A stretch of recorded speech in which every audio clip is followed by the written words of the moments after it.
चलो अब क्या स्टार्ट करना है हमें। अब क्या क्या फैक्टर्स देखने हैं। हमारे पास होता है मॉड्यूलर रेशो, स्मॉल m से इसे डिनोट करते हैं। मॉड्यूलर रेशो क्या होता है? मॉड्यूलर रेशो होता है हमारा 280/3 सिग्मा CBC। ठीक है, 280/3 सिग्मा CBC। और ये भी हमें हमारे कोड ने दे रखा है 280/3 सिग्मा CBC। अब ये कहाँ से आया, क्यों आया, वो आपका मैटर नहीं है। आपको मॉड्यूलर रेशो पढ़ना है और इसे याद रखना है। अब मैंने आपको बताया हर ग्रेड ऑफ कॉन्क्रीट के लिए उसकी सिग्मा CBC। अब हम देखेंगे हर ग्रेड ऑफ कॉन्क्रीट के लिए उसका मॉड्यूलर रेशो। फॉर एग्जांपल मुझे M20 के लिए बोल दिया कि इसका मॉड्यूलर रेशो कितना होता है, मॉड्यूलर रेशो स्मॉल m। देखो ये फॉर्मूला भी याद रखना है, क्योंकि ये फॉर्मूला भी आपको 1 वर्ड क्वेश्चन में आएगा, मिल सकता है। अगर आप प्रीवियस ईयर क्वेश्चन उठा के देखोगे तो आपको ये क्वेश्चन तो ज़रूर मिलेगा ही कि मॉड्यूलर रेशो का फॉर्मूला क्या होता है। ठीक है, अब मॉड्यूलर M20 के लिए मॉड्यूलर रेशो कितना होता है? 280/3 सिग्मा CBC। अब मुझे पहले से ये पता होना चाहिए कि M20 के लिए सिग्मा CBC की वैल्यू कितनी होती है। M20 के लिए सिग्मा CBC की वैल्यू होती है 7। तो ये जो है हो जाता है 280/21 13.33 13.33। तो हम इसको 13 मान के चलते हैं कोड के अकॉर्डिंग। ठीक है, तो इस तरह से आपको कर लेना है। तो अगर आप ऐसे करते हो कि M20, M30 और M25 के लिए मुझे इनकी मॉड्यूलर रेशो की वैल्यूज़ बताओगे। ठीक है, मैंने आपको M20 का करा दिया, 20 का तो कर चुके हैं हम, 25 और 30 के लिए आप मुझे मॉड्यूलर रेशो की वैल्यूज़ बताओगे कितनी कितनी है। ठीक है, कमेंट में मुझे बताना। चलो मॉड्यूलर रेशो का पार्ट हो गया है। एज इट इज़ आपको ये याद रखना है। फॉर्मूला क्या है? 280/3 सिग्मा CBC। इंपॉर्टेंट फॉर्मूला है, डिज़ाइनिंग में बहुत जगह यूज़ होगा। और हर ग्रेड ऑफ कॉन्क्रीट के लिए उसका मॉड्यूलर रेशो की वैल्यू भी याद रखनी है। ये आप मुझे कमेंट में बताओगे। चलो यहाँ तक हमारा कंप्लीट हो चुका है। अब आते हैं मेन पार्ट पे। सपोज़ ये मेरी हो गई बीम। ठीक है, ये हो गई हमारी बीम, ये हो गए बीम के सपोर्ट्स हो गए ये बीम के। ठीक है, इस बीम पे आ रहा है लोड। ठीक है, UDL आ रहा है, uniformly distributed load, W kilo Newton पर मीटर। ठीक है, और लोड आ रहा है इसमें। ठीक है, और यहाँ पे हो गई इसकी रीइंफोर्समेंट। ये हो गया हमारा बार्स इन टेंशन। ठीक है, और अब इसका अगर क्रॉस सेक्शन ड्रॉ करने की कोशिश करेंगे,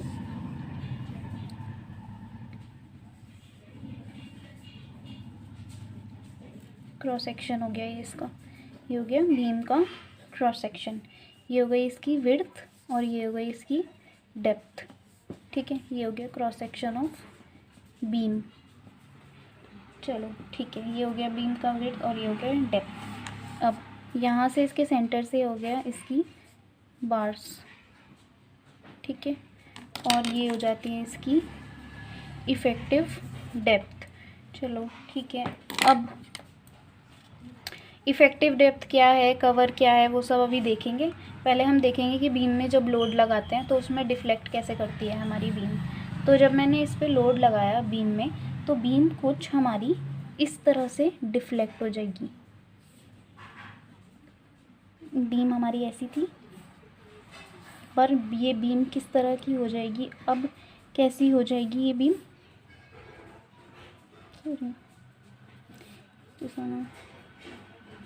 ये बीम कुछ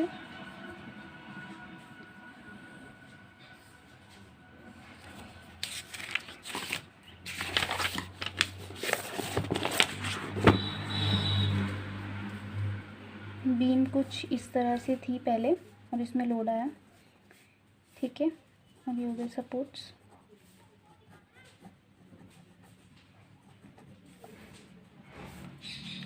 ठीक है, तो बीम में जब लोड लगेगा तो बीम किस तरह से डिफ्लेक्ट हो जाएगी, बीम कुछ इस तरह से डिफ्लेक्ट हो जाएगी। ठीक है,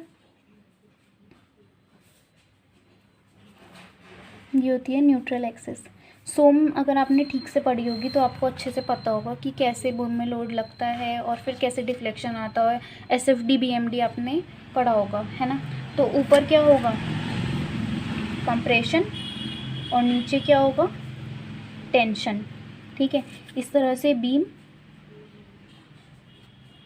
टेंशन जोन में है। न्यूट्रल एक्सिस से नीचे बीम क्या है, टेंशन जोन में, और न्यूट्रल एक्सिस से ऊपर किस में जोन में, कंप्रेशन जोन में। बीम कुछ इस तरह से कंप्रेस हो गई है।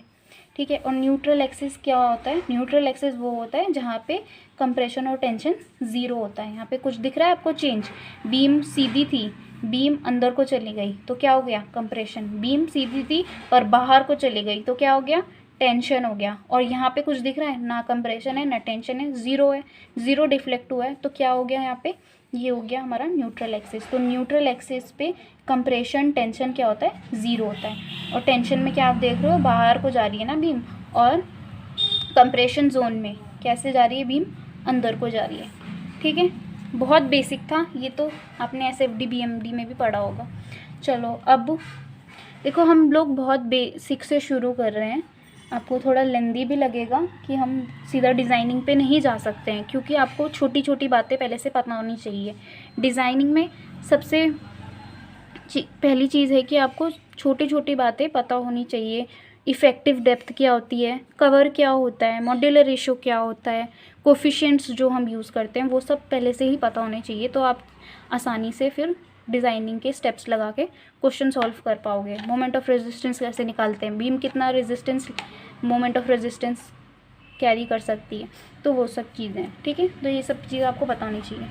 अब चलो बीम का ना क्रॉस सेक्शन देखते हैं। पीछे हमने बात करी कि बीम का, मैंने ऐसे लिखा था ना, ये बीम का क्रॉस सेक्शन होता है ना। यहाँ पे हमारी बार होती है, ये कुछ इस तरह से हमें यहाँ से दिखती है।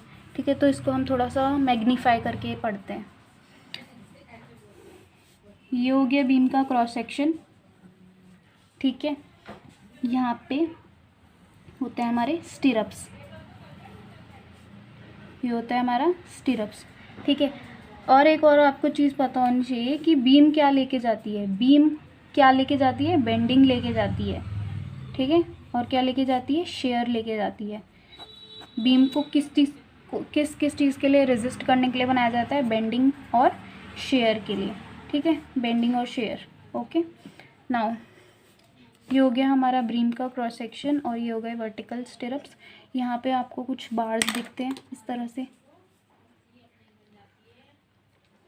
यहाँ पे आपको बार्स दिखेंगे, है ना। और क्या होता है, हुक दिखता है जिससे हम वर्टिकल स्टिरप्स को वो करते हैं, बाइंडिंग वायर, हुक यहाँ पे, है ना। तो ये होता है हमारा बीम का क्रॉस सेक्शन। अब क्या क्या जानना चाहिए, क्या क्या पढ़ना है। ठीक है, ये हो गई पूरी डेप्थ।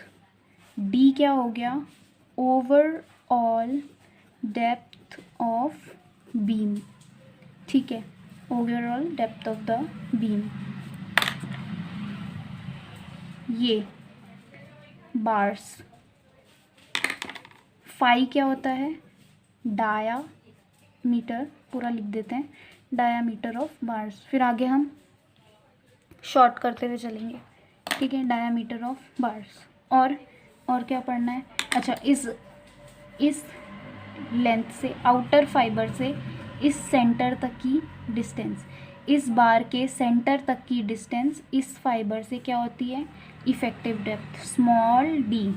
फिर से बता रही हूँ, इस बार के सेंटर से इस आउटर फाइबर तक की डिस्टेंस को कहते हैं स्मॉल डी, इफ़ेक्टिव डेप्थ।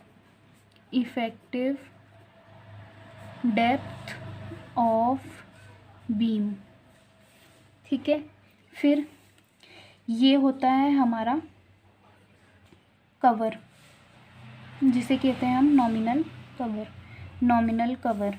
ठीक है, नॉमिनल कवर। अब अच्छा, बीम के केस में नॉमिनल कवर कितने का लिया जाता है, आपको पता होगा। बीम के केस में नॉमिनल कवर कम से कम 15 mm का रखा जाता है, या फिर 25 mm का रखा जाता है। 15 mm स्लैब के केस में रखते हैं, नॉमिनल कवर कम से कम 25 mm का रखते हैं। ठीक है, ये हो जाता है हमारा कवर। ये हो गई इफेक्टिव डेप्थ, ये हो गया बार, ये हो गया इसका हुक, ये हो गई पूरी, डी हो गई पूरी overall depth of the beam. ठीक है, ये इंपॉर्टेंट है, इफेक्टिव डेप्थ स्मॉल डी, इसको समझना है, बहुत इंपॉर्टेंट है। ठीक है, फिर से बता रही हूँ, सेंटर से लेके, बार के सेंटर से लेके इस आउटर मोस्ट फाइबर तक की डिस्टेंस को बोलते हैं इफेक्टिव डेप्थ।